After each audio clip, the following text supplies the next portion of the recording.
Le premier remerciement, je le fais en faisant un peu d'excursion dans l'histoire.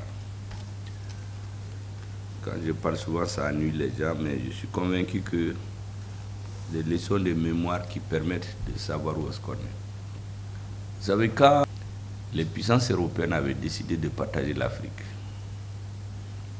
il y a ce qu'on appelle la conférence de Berlin, tenue entre septembre 1884 et février 1885. Dans les résolutions de cette grande conférence, à laquelle il y avait 14 nations, dont l'actuel États-Unis et la Russie, mais qui n'ont pas eu beaucoup d'impact. C'est les Américains qui se sont étonnés, mais pourquoi on ne voit aucun Africain? Les Russes, ils suivaient, ils notaient.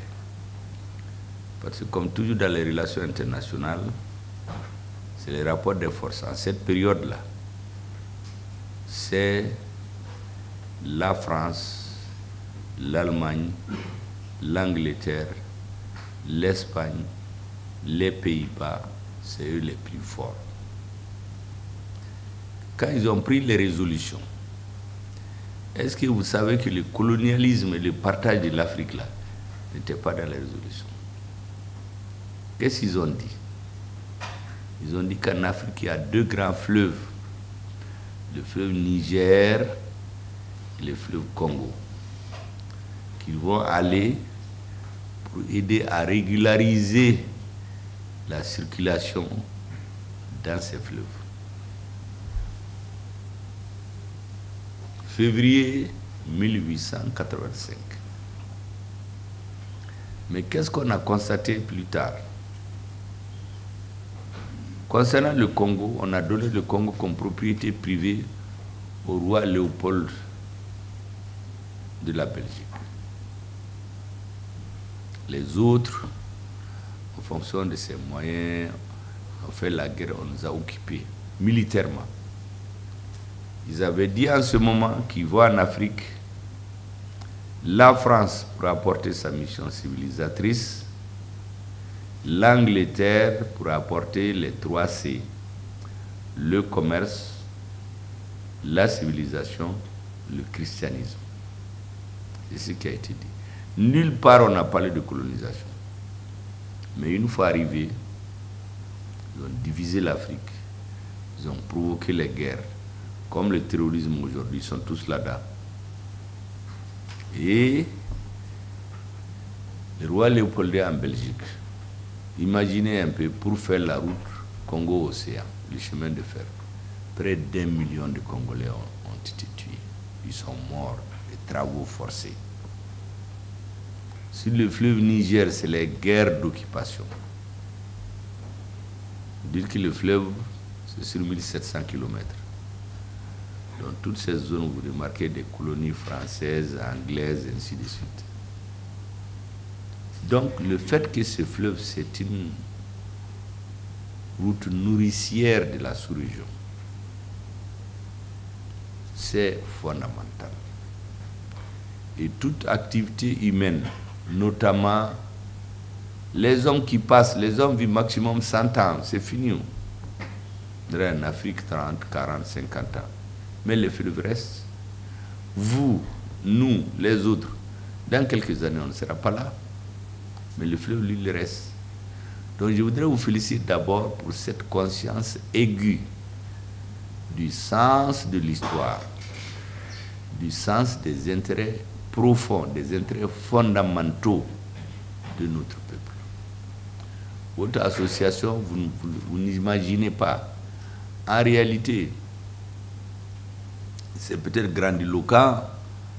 Je dis à certaines associations qu'ils écrivent l'histoire, mais la vôtre, vous écrivez le Mali. Vous savez, moi j'ai grandi au bord du fleuve Niger, chez moi. Quand j'étais à l'école en 1962, c'est un hangar qu'on a fait au bord du fleuve. C'est pour ça que nous, on sait tous nager.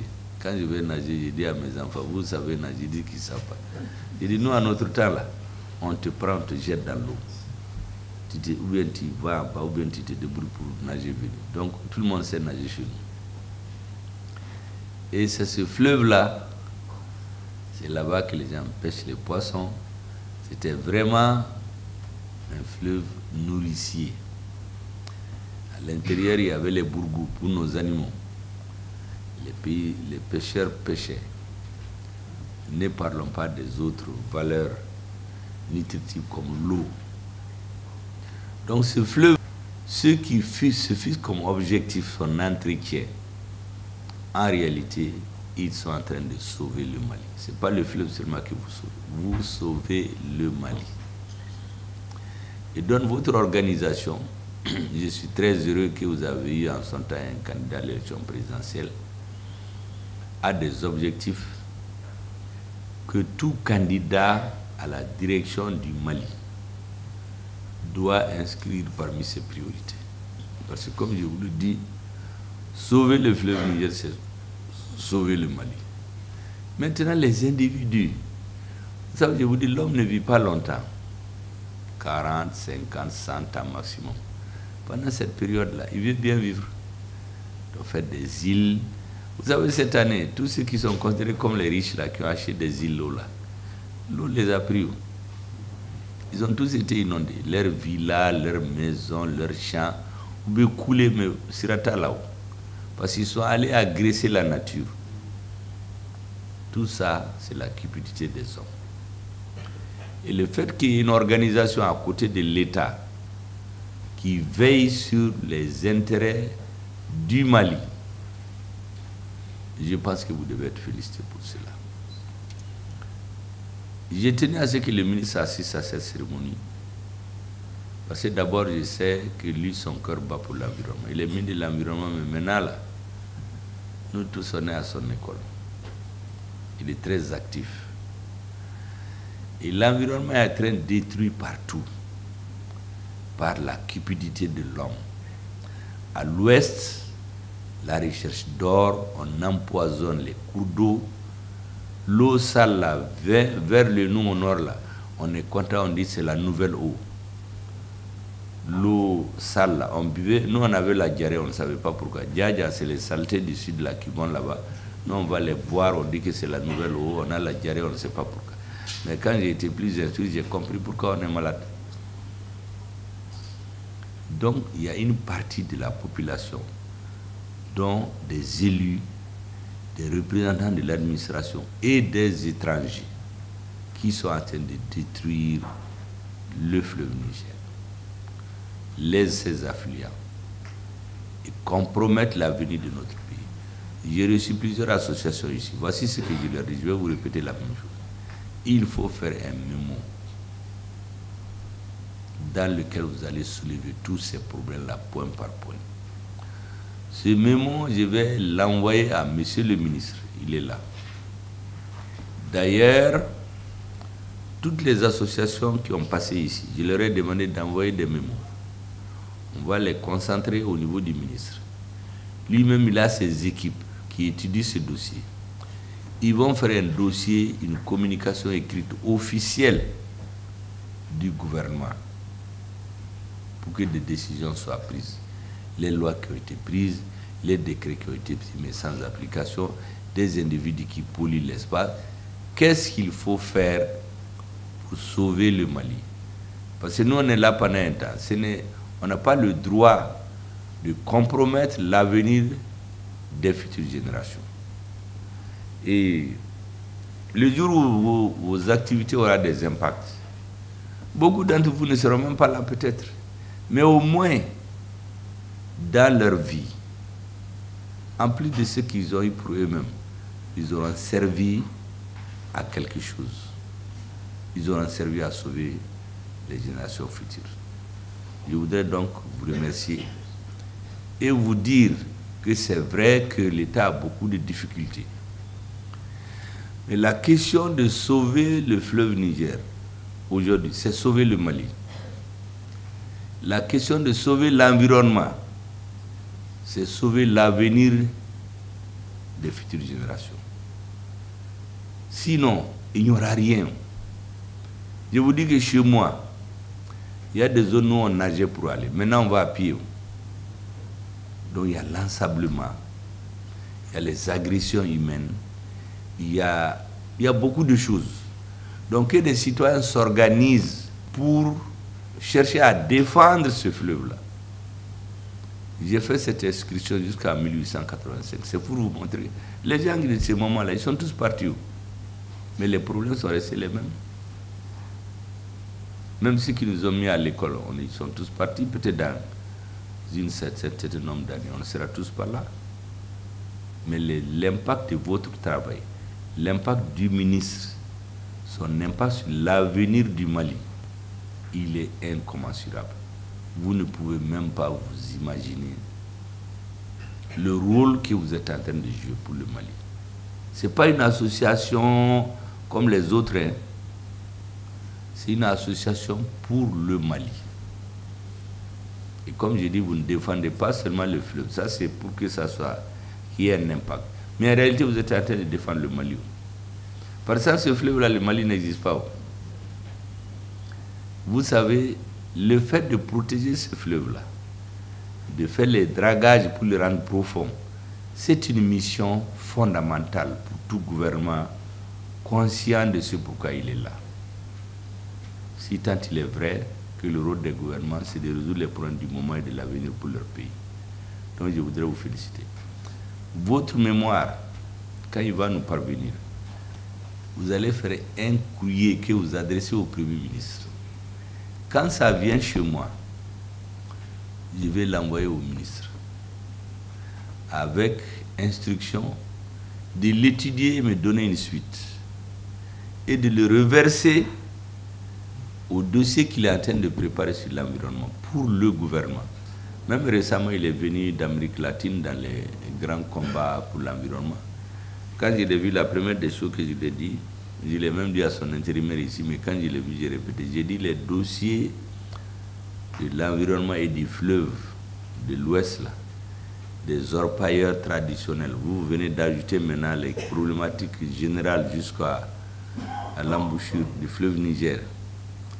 Je lui ai dit, il faut que rapidement vous mettez votre équipe en marche pour que le gouvernement de transition puisse édicter un certain nombre de mesures et les appliquer. Parce que chez nous, vous savez, souvent, les textes, on les prend, après, dans l'application, il n'y a rien. Or, un texte qui n'est pas appliqué, c'est comme s'il n'existe pas.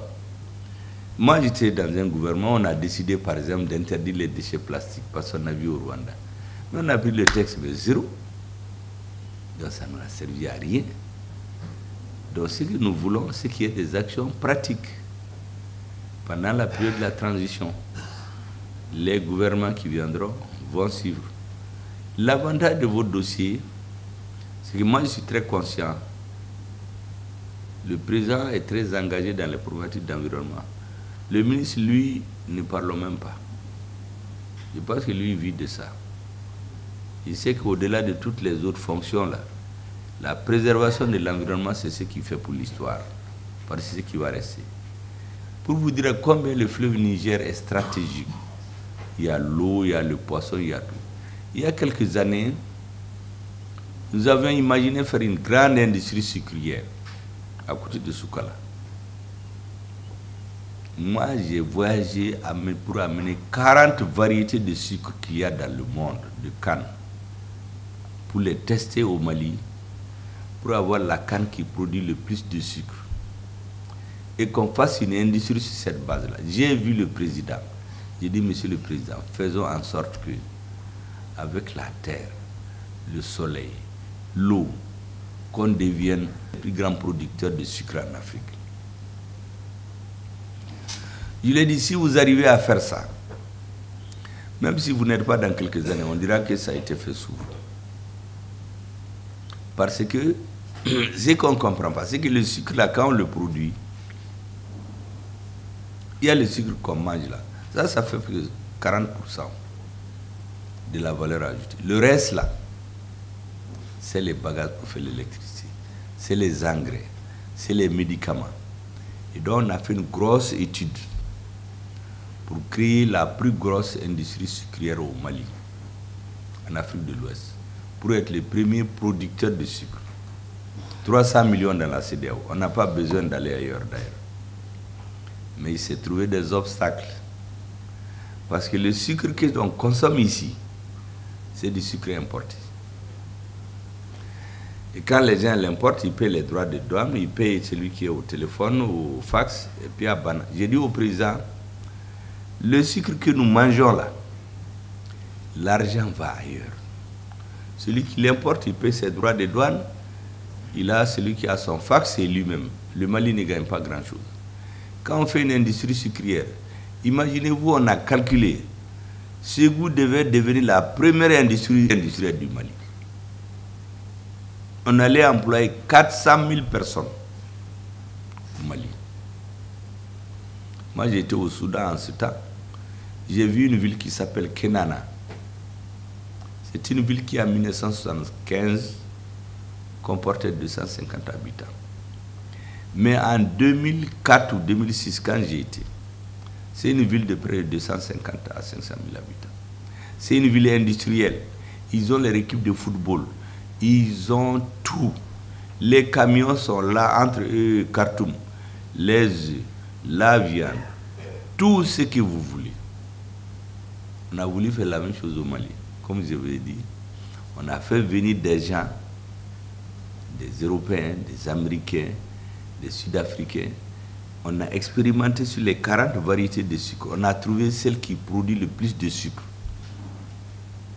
On a fait le travail pour donner 20 000 hectares pour faire une industrie sucrière. Il s'est trouvé ce qu'ils appellent les alliances impies. Pour la première fois, il y a des pays que je ne vais pas citer, qui se sont entendus pour que cette industrie ne voit pas le jour. Parce que pour certains, nous sommes un marché captif. Tout ce qu'ils produisent chez eux, en ce moment, j'ai les chiffres en tête, j'ai calculé, j'ai montré au président pour le convaincre. Dans l'Union européenne, quand vous produisez du sucre, le simple fait de produire du sucre, on vous donne 300 francs, 320 francs de subvention. En ce moment, le kilo de sucre coûtait chez nous 280 francs. Donc, celui qui produit le sucre en Europe, une fois que le marché européen est servi, le reste, comme il a 350 francs qu'on lui paye, il peut me le bazarder à 200 francs. Donc, celui qui achète son sucre, il l'importe au Mali. Il peut le vendre même à 250 francs. Donc, son sucre va coûter moins cher que le sucre qui est produit par Soukala au Mali. Mais qu'est-ce qu'on a là-dedans? Les droits de douane, celui qui importe, celui qui travaille à son fax. Mais Soukala seul employait 8000 Maliens. J'ai expliqué au président que chaque travailleur a sa famille, sa femme, ses enfants. Donc il faut compter près de 20 000 Maliens qui vivent. Et l'autre, ça n'apporte rien. On a fait les calculs. À Ségou, tous les gens qui veulent atteindre dans l'industrie sucrière, on te donne une parcelle, 1 hectare, 2 hectares. On t'aide à faire la canne là-bas. Tu travailles en même temps. Les revenus des citoyens, on a calculé, vont de 40 000 à 400 000 francs par famille. Donc c'est la ruée là-bas. Tu fais tes jardins. La bagasse va être utilisée à faire de l'énergie qu'on va donner à la région de Ségou, à tous les autres. Les autres, c'est des médicaments. Les gens vont faire du maraîchage, des poulaillers. Ils vont faire tout. Comme je vous dis, Ségou allait devenir la première ville industrielle du Mali. Est-ce que vous savez qu'il y a des hommes politiques qui ont écrit au président pour lui dire qu'il ne faut jamais accepter ça?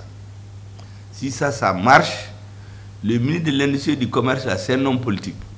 Les gens vont l'adorer dans sa zone. J'ai vu cette lettre-là. Le président, heureusement, n'a pas tout suivi du coup. Mais souvent, vous savez, les chefs, ils ont plusieurs cordes dans leur arc. Quand je vous parle d'alliance impie, j'ai vu des pays occidentaux qui se sont entendus avec des pays auxquels vous ne pouvez même pas penser pour nous bloquer, pour ne pas que cette industrie soit financée. Moi, on m'a invité dans ce pays-là avec tous mes collaborateurs pour me chuchoter à l'oreille après qu'il faut refuser. Quand je suis venu, j'ai dit au président, quand ils viennent chez vous, allez-y, dites-leur d'aller voir le ministre. Moi, je vais leur dire oui, oui, jusqu'à ce qu'on mette notre industrie. On aura Soukala et on aura 2 écoles de production de sucre. Et vous savez, comme j'ai dit, en dehors de ces alliances impies-là, ils ont été bloqués le financement chez tous les bailleurs de fonds. Tout le monde. Ils ont démarché le gouvernement, un gouvernement africain, pour leur dire que nous allons retenir l'eau pour nous, donc ils vont manquer d'eau, pour nous mettre en guerre contre tous les pays après le Mali. On a calculé, je leur ai démontré, que l'eau du fleuve Niger, là, les 5% seulement sont utilisés. Les 95% vont se verser dans l'océan. Donc, on ne retient pas l'eau des autres. Mais ils ont mis dans la tête des gens. Je suis allé à Khartoum, Badea. J'ai fait plusieurs voyages dans les pays arabes, l'Abid, les fonds Koïs. Et ils ont tout fait pour nous bloquer, pour qu'il n'y ait pas de financement du projet. Et ils sont rentrés partout. On nous a invités dans des restaurants ici. Les gens sont allés dans des réceptions. Tu sais, quand on veut renvoyer un ministre là, qu'est-ce qu'il faut en Occident? Il voit une réception, on appelle le président. Ah, tu sais, votre gouvernement là, il marche bien, mais vous avez un ministre là qui est mauvais. Vraiment, il faut l'enlever comme ça. Il ternit votre image à l'extérieur. Au prochain remaniement, on vous défenestre. Et puis le tour est joué. Parce que nous, on veut avoir l'image chez les autres. Est-ce que vous savez qu'on a expérimenté les 40 variétés de canne? On a choisi la canne la plus rentable. Les 2 premiers hectares qu'on a cultivés ont été donnés d'ailleurs à nos partenaires qui sont là-bas déjà. Ça produit plus de sucre. Vous savez ce qu'ils ont fait? Moi, j'ai vu le président de la banque, Badea, Banque africaine de développement, BAD. Il m'a dit qu'il n'a jamais vu un projet structurant comme ça en Afrique, avec 400 000 emplois au bout. Que lui-même, il va être le chef de file des partenaires. On a programmé la table ronde, mais les réseaux là ont agi. Un jour, je me réveille à la télé, on dit qu'on a changé de ministre de l'Industrie et du Commerce. Le ministre qui est venu, la première des choses, c'est d'annuler la table ronde des bailleurs de fonds. Tout de suite, tous les ministres concernés ont été invités à l'extérieur. On revient. Les 20 000 hectares qui ont été donnés à cette unité-là, on les retire. Donc, ils disent qu'on est un pays corrompu. L'ingénieur qui était là, qui était un Portugais, qui travaille avec un Mali, a fait 4 ans. Ils ont dit que nous sommes un pays corrompu. Ils n'ont jamais vu ça sur la planète Terre. Il a pris ses bagages, il est parti. Et on a tué l'industrie. Pourtant, on avait tout. La terre, le soleil, le fleuve. J'ai fait venir un des grands hommes d'affaires d'Afrique du Sud. Est-ce que vous savez que quand je l'ai amené à l'office du Niger, il est venu en jet privé pour vous dire qu'il a ses moyens. Il a pris la terre, il a mis au front, il s'est mis à pleurer. Il me dit, vous ne devez pas être un pays pauvre. Il me dit, si ça c'était chez nous, on allait transformer ça en or. On est revenu à Bamako. Je l'ai convaincu. Il dit que lui va rentrer, il va faire tout ce qu'il faut pour financer cette industrie. Ma dernière visite chez eux, c'est en octobre 2007. On a tout conclu. J'ai appelé le président, j'étais tellement content. Je rentre samedi, remaniement le mardi, on regarde la télé, le ministre a été défenestré. Pour vous dire comment les gens travaillent chez nous. On n'a pas d'idéal et de vision sur le long terme. Tout est mort, les gens sont partis, on a tout fermé. Mais c'est le fleuve Niger. La première richesse que nous avons, c'est l'agriculture. Les mines, tout ça là, ça va finir. on règle certains problèmes pendant un certain temps. Mais à terme, c'est l'agriculture. Si on devient un géant agricole, on en a pour l'éternité. Et ça, c'est le fleuve Niger.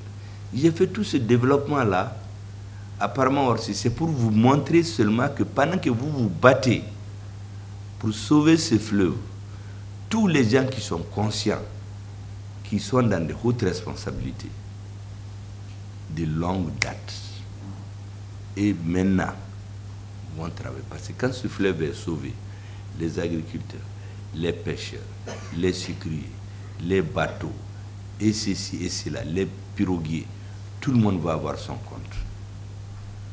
C'est pour cela que, sans être grandiloquent, je vous avais dit que vous êtes en train de sauver le Mali, en réalité. Et le ministre qui suit tout ça, je connais déjà sa sensibilité, c'est pourquoi moi je ne vais pas me mettre trop à le sensibiliser. Envoyez votre mémo, je vais lui envoyer. Moi je suis très sensible à cette question. Je m'en suis occupé il y a 20 ans. On n'a pas eu de suite. Dieu a fait que je suis dans une position aujourd'hui, on peut faire avancer. Mais on a perdu beaucoup de choses. Parce que quand j'étais mis l'industrie du commerce, vous imaginez, de 2002 à 2006, j'ai voyagé dans 40 pays. J'ai laissé tout parce que j'ai dit, quand tu es ministre là, tu as trop de travail. Mais prends un, deux grands dossiers, fais-les avancer.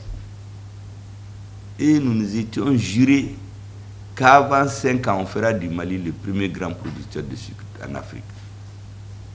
Malheureusement, comme je vous ai dit, pendant que j'étais dans une mission stratégique comme ça, j'ai été défenestré. Ça, c'est le terme que quelqu'un utilise. Vous savez, celui qui raconte qu'est-ce que les Français faisaient en Afrique. Il dit qu'il va défenestrer Babou. Donc, j'ai été défenestré.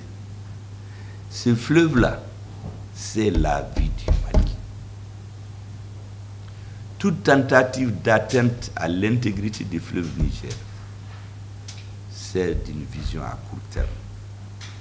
Tous ceux qui achètent ces îlots, qui construisent ces maisons, qui font des obstructions, ils travaillent pour leurs intérêts personnels et pas pour le Mali.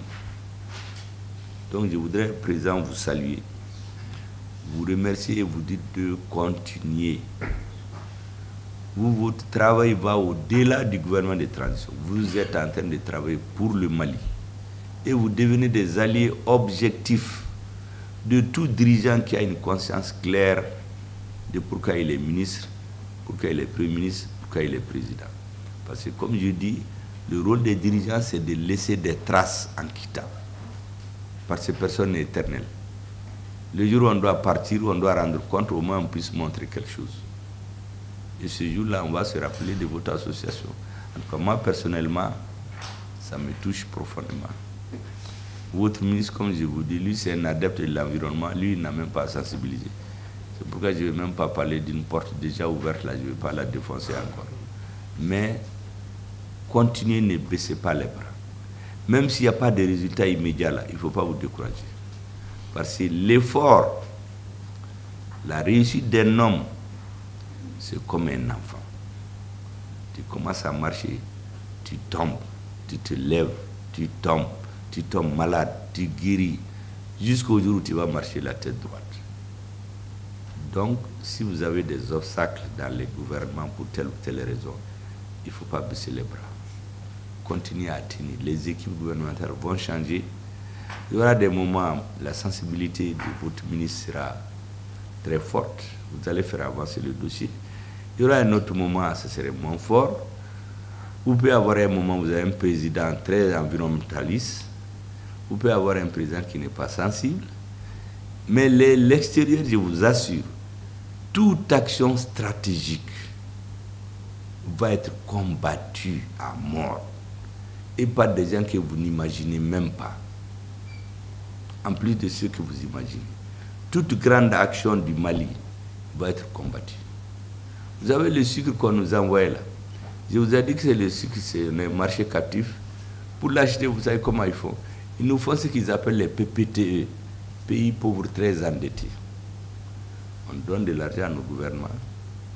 On va payer les salaires des enseignants, des médecins. Ils vont payer les sucres dans les boutiques. Ils vont payer le lait. En réalité, l'argent la retourne chez eux. Bon, entre-temps, le gouvernement applaudit parce que le gouvernement, lui, gère son mandat. Ah, car ça, koni watila soukaro kanode. Mais à Nobera Tchogomina, on ne sait pas. Quand j'ai vu des pays africains que je ne vais pas nommer, qui sont des pays à produits à revenus intermédiaires, qui se mettent aussi parmi la liste des pays pauvres très endettés. En fait, c'est une façon de nous maintenir dans tout ce qui est productif, qui peut créer des richesses et assurer l'autonomie. Tout le monde va combattre. Mais c'est à nous d'être conscients et le faire. Donc, bravo et bon courage. L'obstacle dont j'ai parlé au début, là, vous ne l'avez pas sauté, vous l'avez contourné pour avoir votre audience, parce que vous êtes très fort en lobbying. Cette qualité-là, il ne faut pas la lâcher. Et l'obstacle, la prochaine fois, là, il faut monter dessus. Avec tes mains. Merci, Monsieur le Président.